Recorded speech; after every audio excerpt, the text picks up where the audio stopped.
السلام عليكم ورحمة الله وبركاته. عاملين ايه يا شباب؟ لكم وحشة والله. طبعا انا عارف ان انا غايب بقالي كتير قوي، بس معلش بقى عندنا شوية مشاكل كده. المهم، انا جاي النهارده. سيبك، مش هشرح الديزاين دوت ولا اقول لك اتعمل ازاي، لا لا لا لا. انا جاي النهارده اقول لك على تريكايه جامده قوي قوي قوي عملتها في الديزاين ده، وانا شايف ان انت ممكن تعملها في اي ديزاين تاني وهتخدم فكرتك قوي قوي. هتقول لي ايه هي؟ هقول لك ركز معايا ثواني كده في الديزاين ده. شايف الترابيزه دي؟ شايف البورتريهات اللي ورا؟ شايف التفاصيل اللي ليها علاقه بماده الرياضه؟ يعني الشخص ده مدرس رياضه، فانا حبيت ان انا بعد ما عملت الديزاين عايز اضيف شويه تفاصيل ليها علاقه بالرياضه. الحاجات اللي هنا، الحاجات اللي هنا، الكلام ده كله.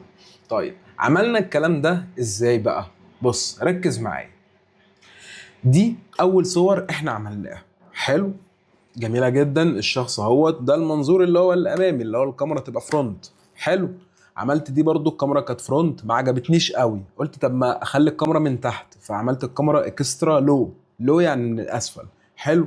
والله المنظور كويس بس لسه مش عاجبني. قلت بقول لك يا جادو، خلي الكاميرا من فوق، تبقى اكسترا هاي. فاهم؟ رفعت الكاميرا لفوق خالص، فالصوره كويسه بس الشخص مش عايزه قاعد. ما حبيتش ان هو يكون قاعد. انا قلت لو هو واقف هيكون المنظور جذاب اكتر. فاهم؟ وده اللي انا عملته بالفعل في الصورة دي. حلو الكلام، حلو الكلام. خلاص يا عم، انت قعدت تلعب في زاوية الكاميرا لحد ما رسيت على حاجة. الدنيا زي الفل. التصميم بتاعي ده جميل جدا، حلو قوي، بس ملوش علاقة بمادة الرياضة اطلاقا، لا من بعيد ولا من قريب. يعني ازاي ده؟ يعني يعني ازاي ده قدرنا نحوله مثلا للشكل اللي انت شايفه قدامك ده، بكل التفاصيل اللي ليها علاقه بماده الرياضه ومع الحفاظ على كل حاجه. هنا بقى يا معلم، دي التركيه اللي انا جاي اقول لك عليها. انا بجيب الصوره بتاعتي اللي انا اول حاجه عملتها خالص اللي هي دي، وبعد كده ببتدي ابعت ايه؟ ثبت الشخصيه والمنظور والاضاءات، ولكن قوم بتغيير تفاصيل الغرفه لتناسب ماده الاحصاء. والبورتريهات اللي ورا خلاها بصوره الشخص. حلو، حلو الكلام. هو دلوقتي بدأ يطلع لي نتائج كتيره جدا. انا بقيت اخد انا بقيت اخد النتائج ديت واختار منهم الانسب ليا. مثلا دي النتيجه اللي طلعها لي، دي. فاهم؟ بقيت الاحظ مثلا، دي الوحيده اللي غير في الاضاءات بتاعتها، الباقيين كلهم بنفس الاضاءه. بقيت الاحظ ان هو في حاجات ممكن يعملها حلوه وفي حاجات وحشه. يعني كل صوره فيها ميزه وفيها بقيه الباقي مش عايزه. فاهم حاجه؟ وهي دي بقى اللقطه. هتقول انا مش فاهم منك اي حاجه خالص. اقول لك عندك حق. ركز معايا وانا افهمك دلوقتي. انت مركز بس ان احنا عملنا كذا صور، الشخص ثابت، وكل اللي عمال يتغير حوالينا ايه؟ تفاصيل الغرفه. واخد بالك؟ حلو الكلام، حلو الكلام. انت كده مصحصح ومركز معايا. طيب، عملناها دي بقى ازاي؟ هقول لك. نبتدي باول حاجه خالص، الصوره. حلو. رحت ضايف الترابيزه. هتقول لي الترابيزه دي من انهي واحد؟ اقول لك بص كده، اقفل ده كله يا معلم، اقفل كل ماسكاتك وريني. سيبك من دي. حلو. ديت فيها شويه تفاصيل زي ما انت واخد بالك، وديت فيها شويه تفاصيل، وديت فيها شويه تفاصيل، وديت فيها شويه تفاصيل. بقيت احط الصور فوق بعضها. طب انت يا عم جادو ليه بتحطها فوق بعضها؟ عشان انا هاخد من كل صوره حاجه واحده. بمعنى، الصوره الاولانيه انا ما حبيتش كل تفاصيل الحاجات اللي فيها، لا انا عملت ماسك وخدت منها الترابيزه بس. انا حبيت الترابيزه دي. قشطه. الصوره التانيه بالمنظر ده هاخد منها ايه؟ خدت منها خدت منها ايه؟ الحاجات اللي على الشاشه اللي هي بالشكل ده. طب انت بتعملها ازاي الكلام ده؟ هقول لك دلوقتي.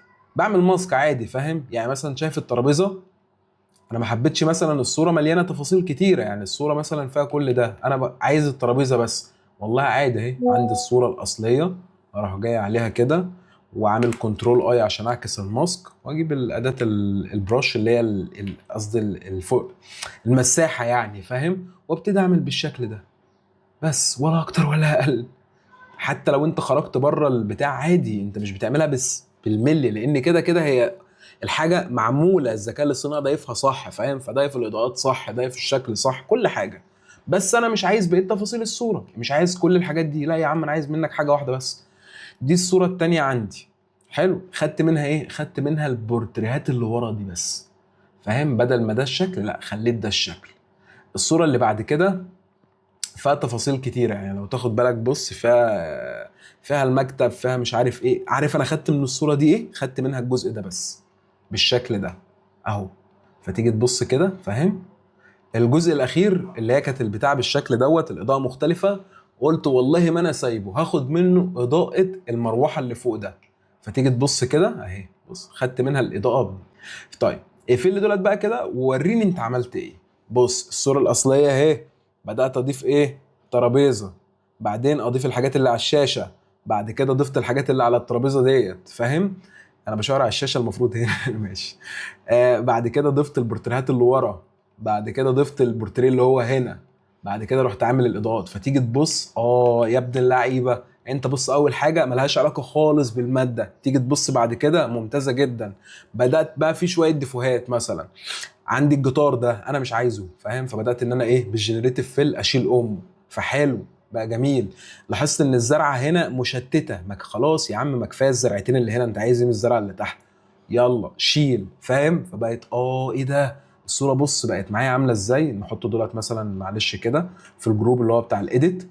بص كده قبل وكده بعد، كده كده قبل كده بعد، الله بقت جميله جدا جدا جدا، وبقى لها علاقه بالماده، وبقى شكلها اهدى ولزوز وممتازه ممتازه ممتازه. طيب الخطوه اللي بعد كده بقى، دخلتها على الكاميرا رو فلتر، حلو، وشويه ايديت لذيذ منه كده، فاهم؟ صنع لنا التفاصيل اللي انت شايفها ده، اللي انت شايفها دي. طيب انا عايزك تاخد بالك من حاجه. انت لاحظت ايه بالكاميرا رو فلتر؟ يعني ده كده قبل الكاميرا رو فلتر وده بعد الكاميرا رو فلتر. بص طبعا انت واخد بالك من الالوان اللي اتغيرت، حلو الكلام. واخد بالك برضو ان الشخص ثابت ولكن في بلور في الخلفيه، بقى شكله جميل قوي كده، فاهم؟ بص ركز كده معايا، شايف البلور ده؟ البلور ده ليه وظيفه حلوه قوي قوي قوي، ان هو بيعمل لك سبوت على الشخص، وفي نفس الوقت مش البلور الغشيم اللي بيتعمل مثلا من هنا دوت اللي هو الجيشن بلور، لا لا لا لا، ده ليها طريقه تانية دلوقتي هنشرحها. بص يا معلم، مش احنا عملنا الايديت بتاعنا وخلصنا وعايزين ندخل الديزاين على الكاميرا رو فلتر؟ خلاص، كنترول الت شيفت اي، حلو، وبقى معانا الديزاين اهو، تمام. بعد كده هنيجي من فلتر، بس نحوله بس سمارت اوبجكت معلش، حلو. هنيجي بعد كده من فلتر ونحط الكاميرا رو فلتر بتاعتنا. طيب هتعمل ايه يا عم جادو في الكاميرا رو فلتر؟ بص يا معلم، انت لو ركزت في الحته دي انت حرفيا هتطلع بشويه معلومات هتفيدك في اي ديزاين خلقه ربنا، لان الاي اي بيطلع شويه حاجات كده ثابته، فانت بتتعامل برضو معاها بمقادير ثابته. تقول لي مش فاهم منك حاجه، اقول لك عادي ركز وهتفهم كل حاجه دلوقتي. هنيجي مثلا عند الاكسبوشر او الحاجات منها اكون بنطق صح يعني، هنزود ايه؟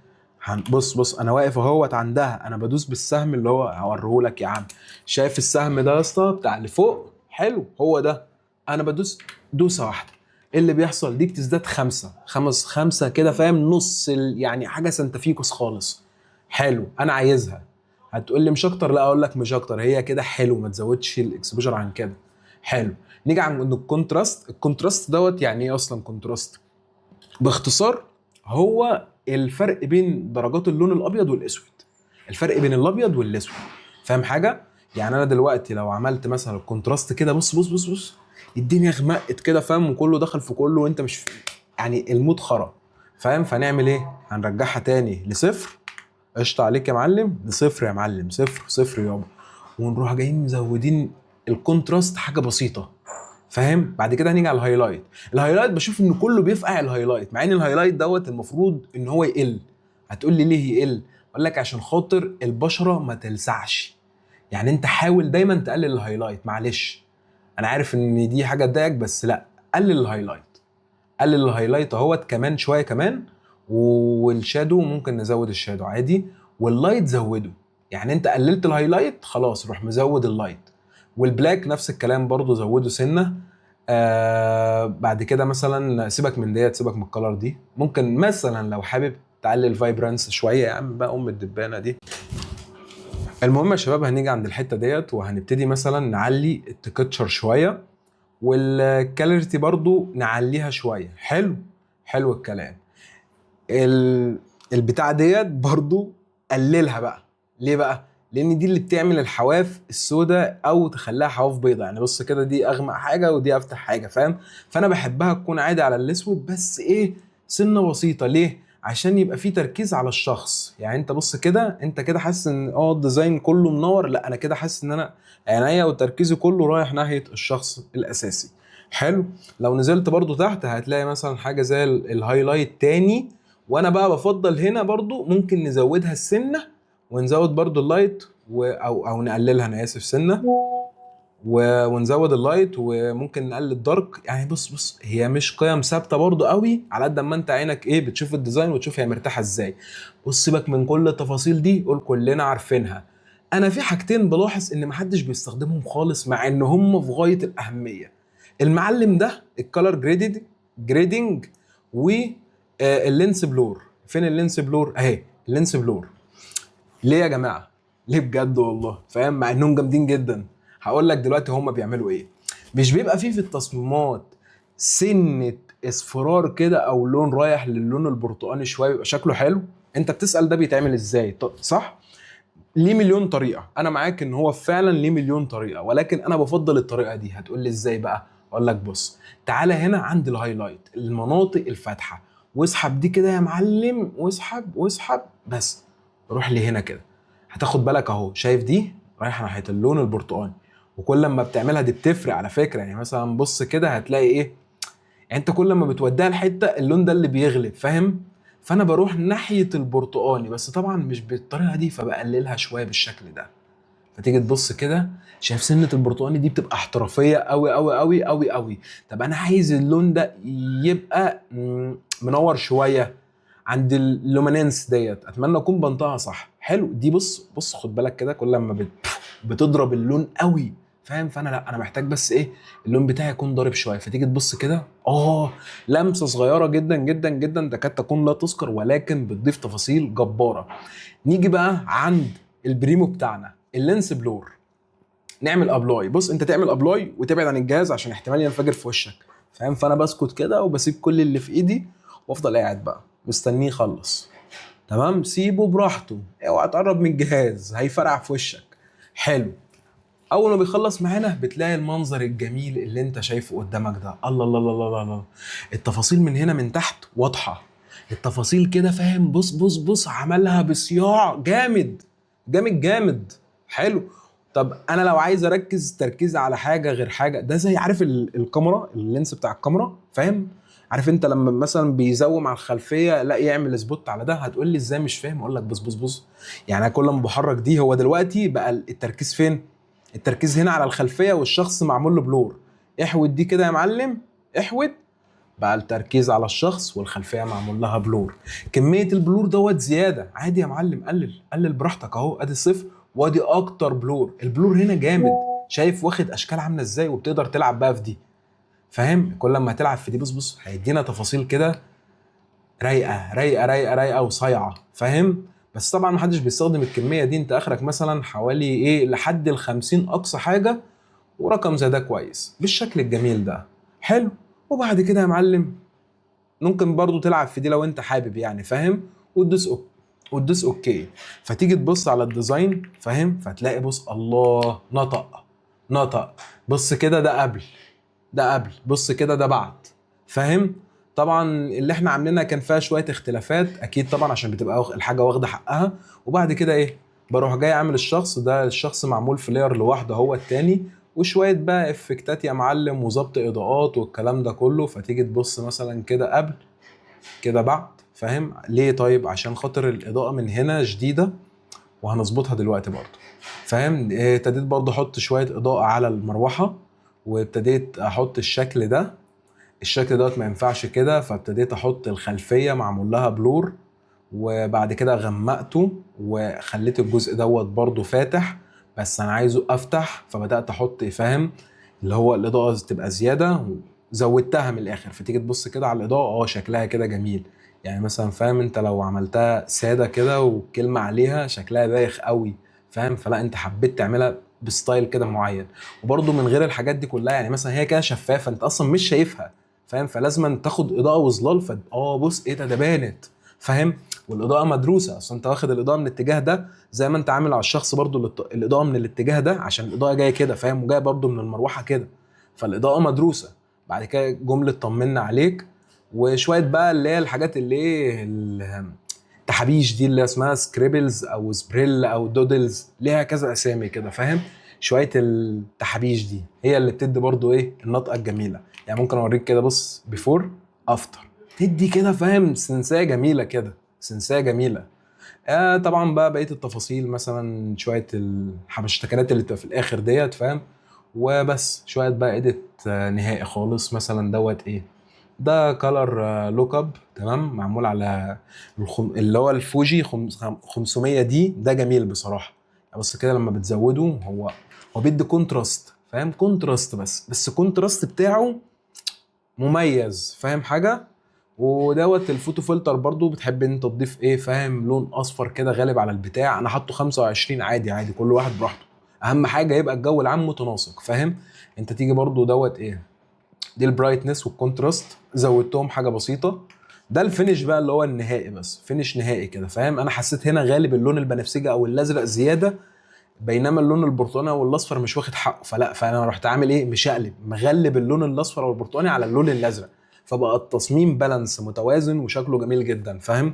بص هي حلقه خفيفه فيها شويه تريكات كده. انا جاي ايه، اعتبرني ان انا لسه غايب زي ما انا جاي بس النهارده اقول حاجه بسيطه كده وايه، وبنسخن برضو، لان باذن الله في الحلقات اللي جايه والايام اللي جايه ديت هنصور شويه حاجات جميله قوي وهننزل تاني بالمحتوى. انتوا دعواتكم بس نبطل كسل وتسويف والله مش كسل وتسويف بس، الواحد برضه مشغول والله وراه قرف وهم، واحنا كلنا شباب زي بعض وفاهمين اللي فيها. يلا شوفوا وشكوا على خير، واشوفكم في حلقة جديدة ان شاء الله.